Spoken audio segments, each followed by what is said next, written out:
My best friend forged my signature to steal my $200,000 tech startup and told my staff I resigned. So I spent 3 years in silence building a trap he never saw coming. If your best friend ever calls you and says, "It's just business, brother," run. Don't walk. Don't ask questions. Just run. Because I didn't run, and it cost me everything. Well, temporarily everything. Permanently, it cost him everything. My name is Colton Reeves. I'm 34, and I'm about to tell you how my best friend stole my company, tried to erase me from my own life, and then watched from a prison cell while I bought it all back for 31 cents on the dollar. Grab a seat. This one's going to take a minute. Garrett Lawson walked into my life freshman year of college. Random roommate assignment. That's it.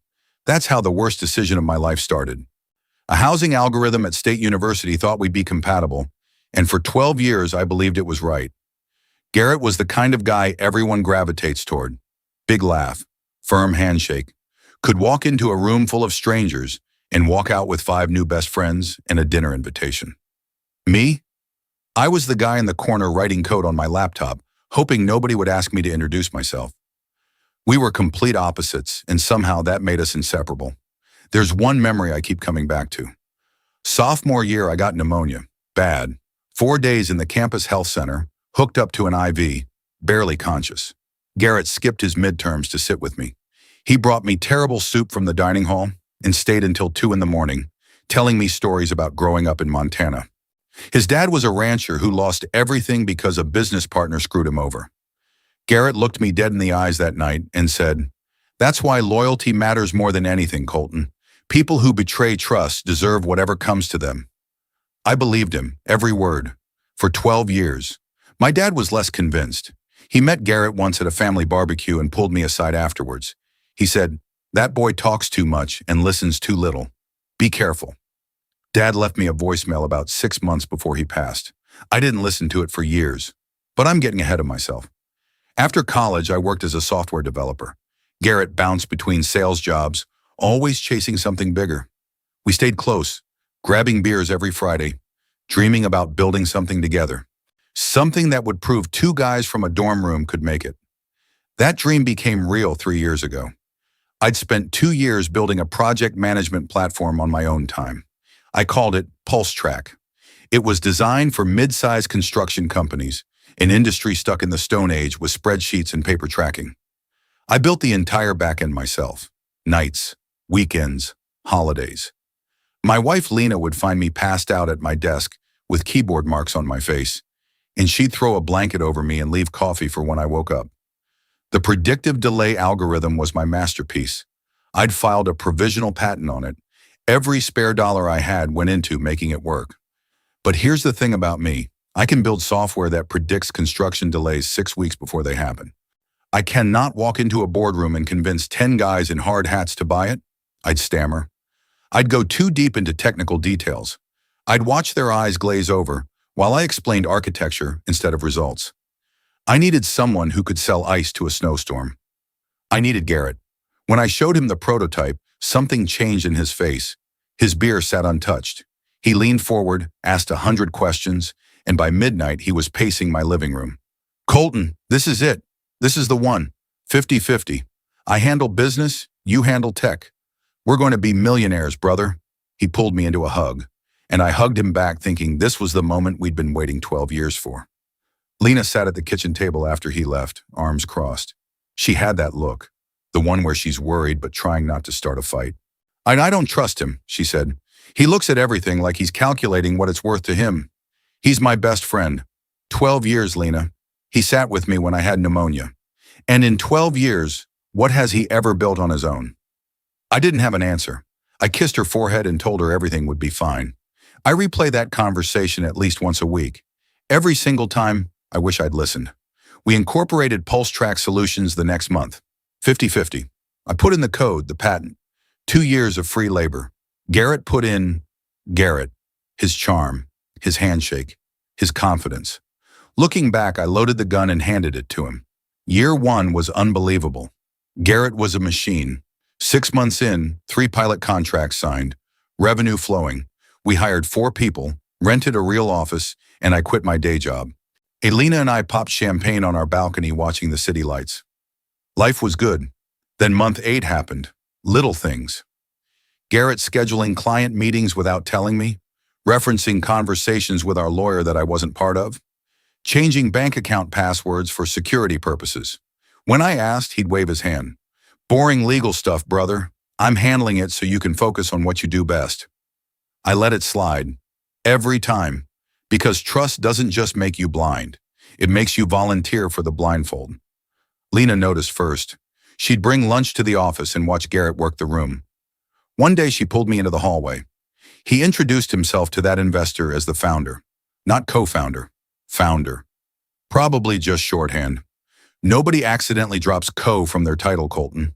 That's not a slip. That's a strategy. I brushed it off. Revenue was growing. Product was getting press.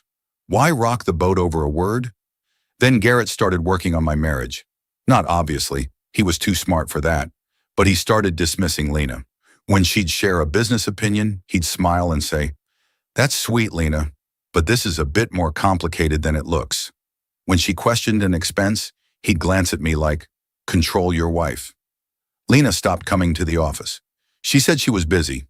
Truth was, she'd been pushed out of the only place where she could keep an eye on things. And I was too blind to see it. Then he went further. Way further. And this is the part that still makes my jaw tight when I think about it. Garrett actually reached out to Lena privately. I sent her a text saying he wanted to talk about Colton's future, took her to coffee at a place across town where nobody from the office would see them, sat across from her with that concerned face he'd perfected over years of manipulating people, and said, "Lena, I care about Colton. You know I do. But he's in over his head. The technical stuff is great, but this is a business now. Real decisions need to be made, and honestly, he's holding us back." He leaned in closer, lowered his voice. "You deserve better than a guy who thinks sitting behind a computer screen is real work. You're smart. You're sharp. Come work with me. I'll double whatever you're making. We'd make an incredible team." He actually winked at her. Winked. Like this was a movie and he was the charming lead instead of a con artist trying to blow up my marriage so I'd have nothing left to fight for. Lena didn't tell me right away, and that took more strength than anything I've ever done in my life.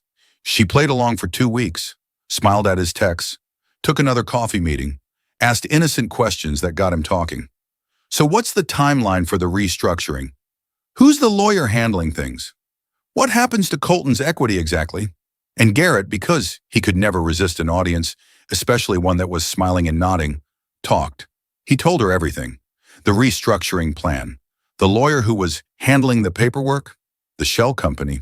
He even bragged about the forged signatures, calling them standard operating procedure in business deals. He said, "And Colton will understand eventually. He's emotional now, but he'll thank me once he sees I built something he never could have built alone." Lena recorded every single conversation on her phone. 2 weeks of ammunition. Then she came home one evening, sat me down at the kitchen table, put her phone between us, and pressed play. I sat there for 45 minutes listening to my best friend try to recruit my wife, insult my work, and brag about the crime he'd committed against me. His voice filling our kitchen like poison gas. When the last recording ended, Lena looked at me and said, "Now you know exactly who he is, and now we know exactly what he's planning." Something broke in me that night.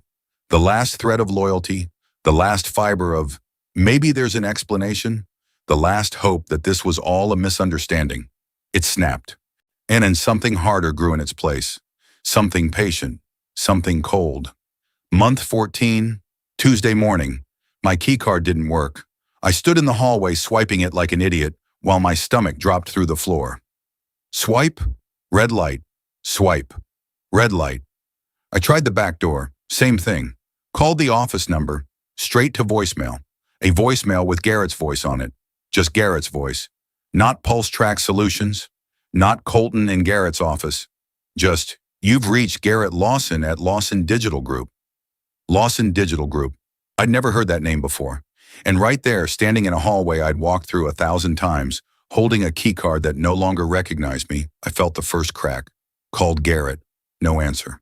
Called again. Nothing. Called Maya, our junior developer. She picked up on the first ring, and her voice was shaking. "Colton, I'm so sorry. He told us yesterday you resigned. He said you'd been planning to leave for months. He said you were struggling with personal issues and needed space. Personal issues. He told my team I was having a breakdown. While I was at home sleeping, trusting him to run the business for one day while I recovered from a cold, he gathered everyone in the conference room and rewrote my entire story. Noon. A text from Garrett. Not a call. A text. Hey brother, company's going through some restructuring. I'll send over the details. The details came 2 days later. A certified letter from a lawyer I'd never met. Pulse Track Solutions had been reorganized under Lawson Digital Group. My equity was diluted to a non-controlling minority interest due to failure to meet operational contribution benchmarks. 3 documents with my signature on them, forged, every single one. I called him that night. Colton, this is just business. Let's be honest, I'm the one who built this. You wrote some code. I created Pulse Track, Garrett, every line. The patent is mine, 2 years before you touched it. The patent's in the company's name now, and the company is mine. Look, 50 grand consulting fee. Take it, move on. We can still grab beers. He said we can still grab beers like he just accidentally scratched my car instead of stealing my entire life. I hung up without another word. Lena found me on the kitchen floor at 2 a.m. Lights off, hadn't eaten, hadn't moved for hours. I was holding my phone with the certified letter still open on the screen, the brightness burning my eyes in the dark room. She didn't gasp, didn't panic. She walked in, looked at me for a long moment, then sat down right next to me on the cold tile. She took the phone from my hand, set it face down on the floor, and held both my hands in hers. We sat there for maybe 20 minutes without a word. The fridge hummed. A car passed outside. Somewhere in the building, someone's TV was playing a laugh track, and I was trying to figure out how 12 years of friendship could fit inside a text message that said, I'll send over the details. Then Lena spoke. 5 words that rewired my entire brain. We're going to fix this. Not, I'm sorry. Not, that's terrible. Not, maybe we should take the money and move on. She said we, present tense. Active voice, like it was already decided, like the outcome was certain and the only question was logistics. I looked at her face in the dark, and for the first time since that keycard stopped working, I felt something besides numb. I felt dangerous. How? I whispered. Quietly, she said, slowly and completely. That's the woman I married. That's the woman Garrett Lawson thought was just the wife. The biggest miscalculation of his life wasn't stealing my company. It was underestimating Lena Reeves. But here's where it gets interesting, because I almost blew it. I had a buddy named Travis who'd been friends with both me and Garrett since college. When everything went down, Travis was the first person I called. He was furious on my behalf, offered to help however he could, and for the first few weeks, I trusted him completely. I told him about the forged documents, told him Lena and I were building a case, told him we had recordings. Lena didn't trust Travis. She said he asked too many specific questions. Why does he need to know which lawyer you're talking to? I said she was being paranoid. She wasn't. Lena set a trap. She told Travis, and only Travis, a fake detail. She said we were planning to file a lawsuit the following Friday. That Thursday night, Garrett's lawyer sent us a preemptive cease and desist. The timing was impossible unless someone had tipped them off. Travis was Garrett's spy, had been the whole time. Probably since college, honestly. Some friendships are just long cons. So we fed Travis garbage, fake timelines, fake strategies, wrong lawyer names. Every piece of misinformation went straight to Garrett, and Garrett made decisions based on it. He was playing chess against moves that didn't exist, and he had no idea. Meanwhile, the real plan was running silent. Phase 1, Lena found a forensic accountant named Dennis Cho through her cousin in corporate law. Dennis wore the same gray sweater to every meeting and had zero personality, but the man could trace a dollar through a hurricane. 3 weeks in, Dennis found 2 things that changed everything. First, Garrett had been embezzling. Nearly $200,000 funneled through a shell company called Apex Consulting, registered to his girlfriend. Money that should have been reinvested in the business. Second, the forged operating agreement. The notary stamp was dated March 15th. Dennis called the notary's office. On March 15th, she was on vacation in Costa Rica. One flight records confirmed it. She never stamped those documents. Someone used her seal without permission. But Dennis found a third thing, and this one made me go cold. Garrett had done this before, twice. Dennis traced his employment history and found two previous business partners who'd been pushed out under almost identical circumstances. Different cities, different companies, same playbook: befriend the builder, ride the work, restructure them out, take everything. Both previous partners had walked away quietly because they couldn't afford to fight. Garrett had been running this con for a decade. I was just the latest mark. I wasn't going to walk away. Phase 2. Lena's idea. Instead of going to the authorities immediately, we let Garrett dig deeper. I reached out to PulseTrack's clients under the guise of checking in as the original developer. What I found made me sick. Garrett had jacked prices 30%, gutted support, and told every client I'd left voluntarily. 2 of 3 pilot clients were shopping for replacements. I helped them, for free. Fixed bugs remotely because Garrett never changed the admin passwords. He didn't know how, never bothered to learn. Because anyone can write code, right? And I wasn't the only one working from the inside. Maya Kensington, the developer I'd personally hired, had been documenting Garrett's financial irregularities for months. But she wasn't alone. 2 other employees, Jake from operations and Priya from marketing, had noticed things too. Invoices that didn't add up, payments to companies that didn't seem to exist. The 3 of them had been quietly collecting evidence in a shared encrypted folder, waiting for someone to come along who could actually do something with it.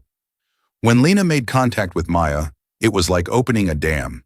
Screenshots, emails, financial records, and a recording Maya had captured when Garrett was on a phone call with his door cracked open, his voice clear as day. The beauty of it is, the idiot thinks code is the hard part. Anyone can write code. I'm the one who matters. I listened to that recording once, sitting in my car in a parking lot at 11 at night.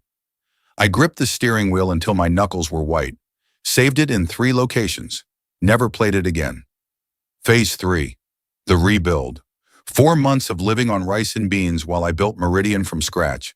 Better than PulseTrack in every way. Once the algorithm was in my head, nobody could steal that. Lena ran the business side, and here's the thing that still amazes me.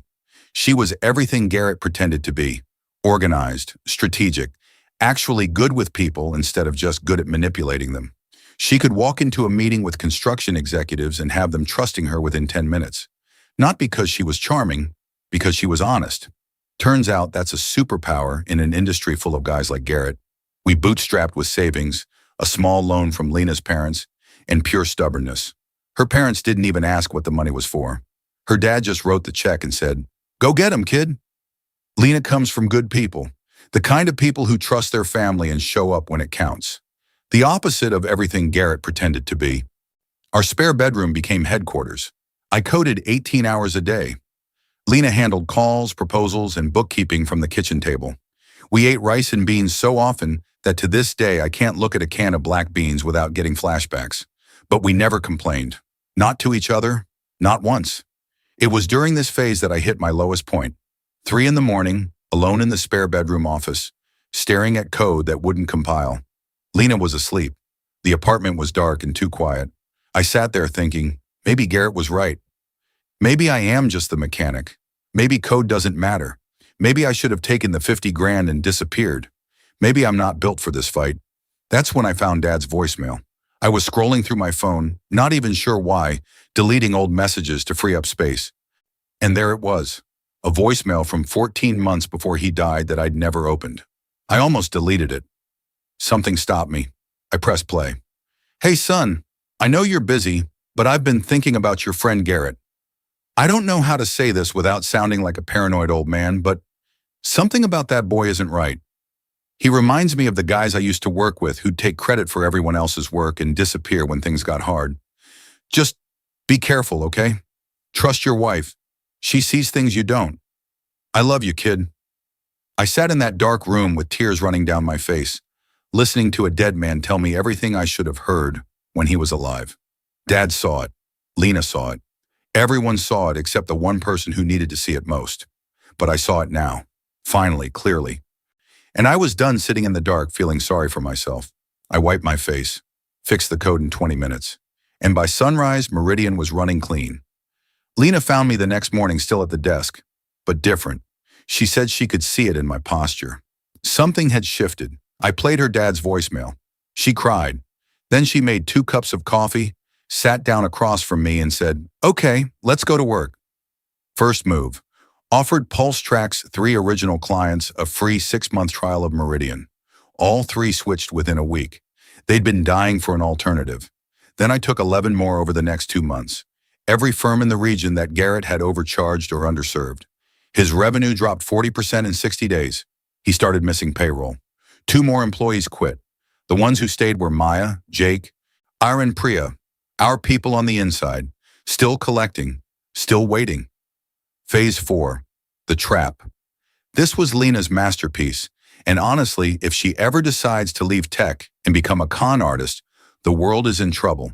Through a business associate, we created Crestline Capital Partners, fake investment group, professional website, LinkedIn profiles with stock photos and fabricated bios, even a phone number that routed to a burner. It looked real because Lena spent 3 weeks making it look real. Every detail, every font choice, every fake press mention. Crestline approached Garrett with an offer. $500,000 for 20% equity. The terms were almost too good to be true. Any smart businessman would have been suspicious. Any careful person would have asked questions, done their own due diligence. He maybe run the names through a database. Garrett didn't do any of that. He saw $500,000 and his eyes went glassy like a kid looking at a candy store. He practically sprinted to the meeting. He gave his best pitch, wore his best suit, used every trick in his arsenal.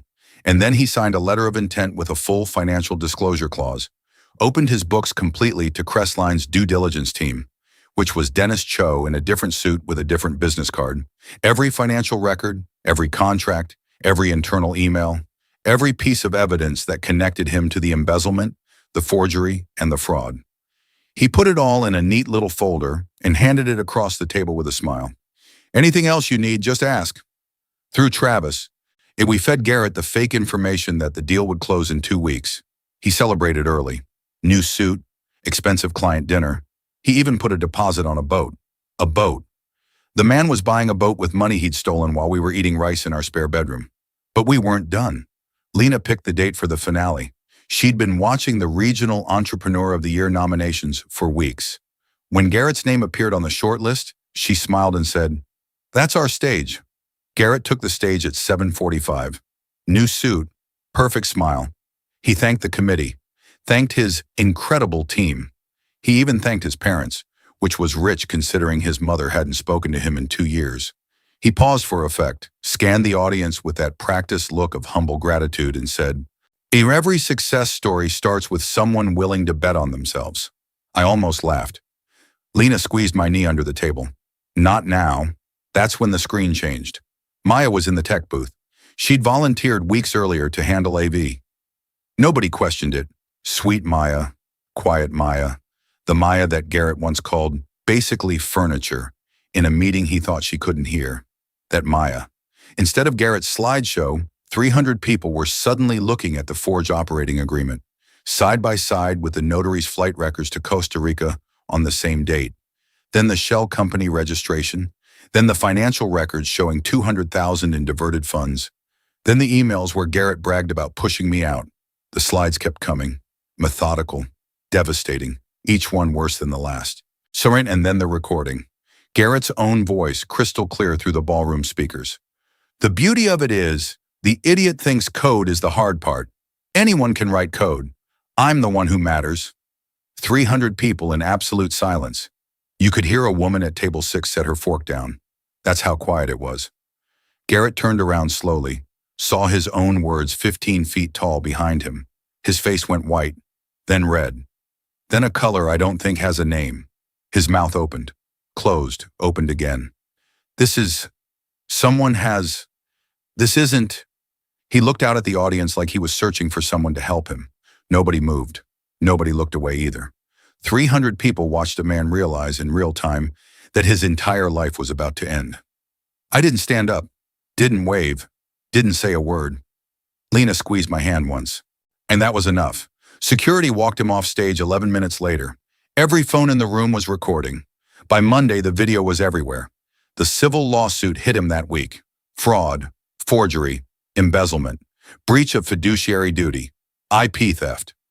Dennis submitted everything to the DA simultaneously. Criminal investigation opened in 72 hours. Garrett's expensive lawyer couldn't save him. The evidence was overwhelming, and most of it Garrett had voluntarily provided to Kressling. His own attorney couldn't claim it was obtained improperly. He'd handed it over, smiling. The criminal case included testimony from his two previous victims, who Dennis had tracked down. Both flew in to testify. The pattern was undeniable. This wasn't a one-time mistake. This was a career. Plea deal. 4 years federal prison, wire fraud, forgery. The civil suit gave me full ownership of PulseTrack's IP, plus damages. His assets were seized. The apartment, the BMW, the watches, everything. And here's the best part. Lawson Digital Group went up for sale in bankruptcy. Highest bidder? Meridian Tech Solutions? My company. I bought my own stolen creation back for 31 cents on the dollar. Merged it into Meridian. Rehired every employee Garrett had mistreated. Gave Maya Kensington the VP of Operations title with an equity stake. Jake and Priya got promotions too. They'd earned it. Today, Meridian has 42 clients, 19 employees, and Lena's nameplate is on the door next to mine. Co-founders, equal partners. The way it always should have been. 6 months after sentencing, I got a letter from Garrett. 4 pages. Started angry, turned self-pitying, ended with a request. And he wanted money on his commissary account. Said he had nobody left to ask. Girlfriend gone. Family wouldn't answer. Friends evaporated. I wrote back on a blank note card. 5 words. You were right about one thing. Never specified which thing. Let him spend 4 years figuring it out. Lena asked what I wrote. When I told her, she laughed so hard she had to sit down. First real laugh I'd heard from her in 3 years. Best revenge? She asked. Living well? No. Living well in the building they thought they'd never lose. Travis tried calling me after the ceremony video went viral. 7 missed calls in one night. Then a long text message about how he didn't know Garrett was that bad and how he was just trying to stay neutral. I never responded. Some people aren't enemies. They're just cowards who picked the winning side and got it wrong. I don't hate Travis. I just don't have room for people like that anymore. The 2 previous victims, by the way. Their names were Paul Kessler and Andre Washington. Paul ran a logistics startup in Denver. Garrett partnered with him in 2016, pushed him out in 2018, and gutted the company within a year. Andre was a medical device engineer in Phoenix. Same story, different city, same ending. Both of them told me almost identical things when Dennis finally tracked them down.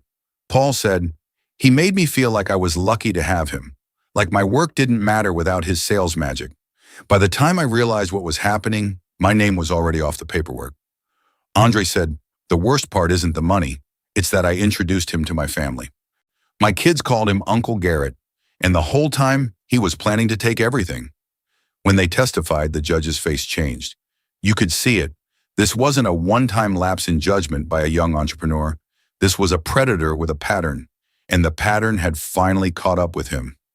You know what's funny? After everything, the thing that sticks with me most isn't the ceremony or the trial or buying the company back. It's a Tuesday afternoon about 2 months after the dust settled. I was in the office, debugging a new feature, headphones on, completely in the zone. Lena walked in with 2 cups of coffee. She put one on my desk, sat in the chair across from me, and just watched me work for a minute. What? I said. Nothing. I just like watching you do the thing he said didn't matter. I smiled. She smiled. And that was it. No dramatic music. No slow motion montage. Just 2 people in a quiet office, drinking coffee, doing the work. That's what winning actually looks like. Not the big moments, the small ones. The ones where you realize you're exactly where you're supposed to be. Maya asked me recently if I'd ever start a business with a friend again. I thought about it for a second. Depends on the friend, I said. But next time, my wife reviews every document before I sign anything, and the passwords stay with me. Maya laughed. Smart man. Slow learner, I said, but I get there eventually. Lena overheard from her office across the hall. She yelled, I'm putting that on a plaque for your desk. She wasn't kidding. It showed up the following Monday. A small wooden plaque that reads, Slow learner. I gets there eventually. It sits right next to my monitor, right next to a framed photo of me and Lena on our balcony the night we celebrated Pulse Track's first revenue. Before everything went wrong, before everything got better. People ask me all the time, was it worth it? The 3 years of pain, the stress, the money, the sleepless nights, was the revenge worth it? And I always say the same thing. It wasn't revenge. Revenge is emotional. Revenge is sloppy. Revenge is keying someone's car at 3 in the morning and feeling empty by sunrise. What I did was correction. I corrected a wrong. I took back what was mine. And I made sure the person who took it couldn't do it to anyone else. That's not revenge. That's justice with better planning. Last I heard, Garrett updated his LinkedIn. Serial entrepreneur, visionary leader, ready for the next chapter. Some people never learn, but I did. And that's the difference between us. He's starting over with nothing. I'm sitting in the office he thought he'd never lose, and I'm not giving it back.